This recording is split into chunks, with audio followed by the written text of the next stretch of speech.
കുറച്ച് ദിവസങ്ങളായി ഞങ്ങളുടെ റൂമിൻ്റെ പരിസരത്ത് ഒരു ഗർഭിണിയായ പൂച്ച ഇങ്ങനെ കറങ്ങുന്നുണ്ടായിരുന്നു. അപ്പോൾ നമ്മൾ മനസ്സിലാക്കിയത് പ്രസവിക്കാൻ സ്ഥലം തേടുന്നതാണ്. അപ്പോൾ നമ്മളൊരു ബോക്സ് അതിലേക്ക് വെച്ച് കൊടുത്ത്, പുറത്ത് നല്ലൊരു ബോക്സൊക്കെ സെറ്റപ്പാക്കി കൊടുത്ത്, അങ്ങനെ ഒരാഴ്ച കഴിഞ്ഞിട്ട് നമ്മൾ ആ ബോക്സ് നമ്മൾ ചെക്ക് ചെയ്യാൻ വേണ്ടി പോയപ്പോൾ അതാ പ്രസവിച്ച് കിടക്കുന്നുണ്ട്. ഒന്നതാ പൂച്ച, അമ്മ പൂച്ചയും അതുപോലെ തന്നെ 2 പൂച്ചകൾ, രണ്ടും പ്രസവിച്ചു.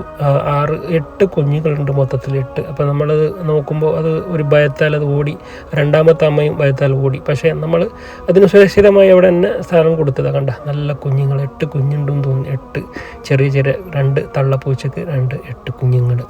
പിന്നെ ഞങ്ങൾ ഒരാഴ്ച കഴിഞ്ഞിട്ട് അവിടെ ചെക്ക് ചെയ്യുമ്പോൾ അങ്ങനെ നോക്കാൻ വേണ്ടി വന്നപ്പോൾ അതില്ല അവിടെ. അപ്പോൾ നമ്മളത് ഇവിടെ കൊണ്ടുപോയിട്ടുണ്ടാവും എന്ന് വിചാരിച്ച് അങ്ങനെയൊന്നും കാണുന്നില്ല. 2-3 ദിവസം ഞങ്ങൾ നോക്കി, അവിടെ ഒന്നും പൂച്ചയോ കുഞ്ഞിയൊന്നും കാണുന്നില്ല, എവിടെയോ കൊണ്ടുപോയി. പിന്നെ അതാ 2 ആഴ്ച കഴിഞ്ഞ് ചെക്ക് ചെയ്യുമ്പോൾ ഒരു അമ്മ പൂച്ച സുഖമില്ലാതെ കിടക്കുന്നുണ്ട്.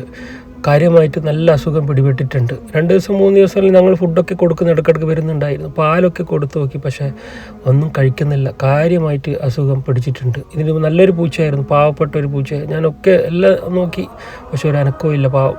നല്ലൊരു എനിക്കറിയുന്ന ഒരു പൂച്ചയായിരുന്നു, ഒരുപാട് പ്രസവിച്ചിട്ടുണ്ട്, ഞാൻ ഒരുപാട് ഫുഡും കൊടുത്തിട്ടുണ്ട്. 4 ദിവസം മുമ്പ് ഞങ്ങൾ ഫുഡ് കൊടുത്തതാണ്. ഇത് പെട്ടെന്ന് അസുഖം വന്നു.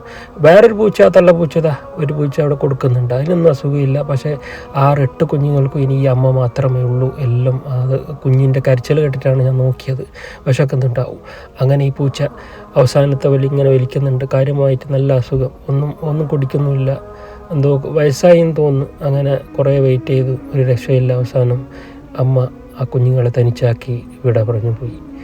വല്ലാത്തൊരു സങ്കടകരമായൊരു കാഴ്ചയായിരുന്നു. നല്ലൊരു 2-3 ദിവസം കൊണ്ട് പെട്ടെന്ന് അസുഖം വന്നു.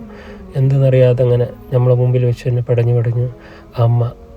കുട്ടികൾ ഒന്നും അറിയാതെ, കുഞ്ഞുങ്ങളൊന്നും അറിയുന്നില്ല അമ്മ ഇപ്പോൾ പടഞ്ഞ് മരിക്കുന്നൊന്നും അറിയാതെ. ആ അമ്മ ഇതിൽ അറിയിച്ചിട്ട് പോലുമില്ല. അങ്ങനെ യാത്രയായി. ഇതാണ് അമ്മയുടെ സ്നേഹം. നമുക്ക് ആ ഒരു അമ്മ നോക്കുക അല്ലേ, കുഞ്ഞുങ്ങളെ എത്ര കഷ്ടപ്പെട്ട് പോറ്റി അങ്ങോട്ടും ഇങ്ങോട്ടും ചാടിയിട്ട് അങ്ങോട്ടും ഇങ്ങോട്ടൊക്കെ കൊണ്ടുപോകുന്നത് ഞങ്ങൾ കണ്ടിരുന്നു. ഈ പൂച്ച മക്കൾക്ക് വേണ്ടി മാത്രം ഒരുപാട് നമ്മളടുത്ത് വന്ന് കരയും, ഭക്ഷണം ഞങ്ങൾ കൊടുക്കുന്നുണ്ടായിരുന്നു, അങ്ങോട്ട് തുള്ളി ചാടി ഇങ്ങോട്ട്. അങ്ങനെ ഈ ഒരു തള്ളപ്പൂച്ച യാത്രയായി. അപ്പോൾ വല്ലാത്ത, ഇനി ആ പൂച്ച കുഞ്ഞുങ്ങളെ ഞങ്ങൾ നോക്കും ഇൻഷാ അല്ലാ, പാലൊക്കെ കൊടുത്ത് ഇൻഷാ അല്ലാ. ഇനി കുറച്ച് വലുതായാലും ആർക്കെങ്കിലും പൂച്ചകളെ പോറ്റുന്ന സ്ഥലമുണ്ടെങ്കിൽ ഒന്ന് അറിയിക്കുക ഇൻഷാ അല്ലാ. പേഴ്സണലായിട്ട് ഞാൻ അവിടെ കുഞ്ഞുങ്ങളെ എത്തിക്കുന്നതായിരിക്കും ഇൻഷാ അല്ലാ. നമുക്ക് വേണ്ട രീതിയിൽ നമ്മൾക്ക് അതിനെ സഹായിക്കണം ഇൻഷാ അല്ലാ.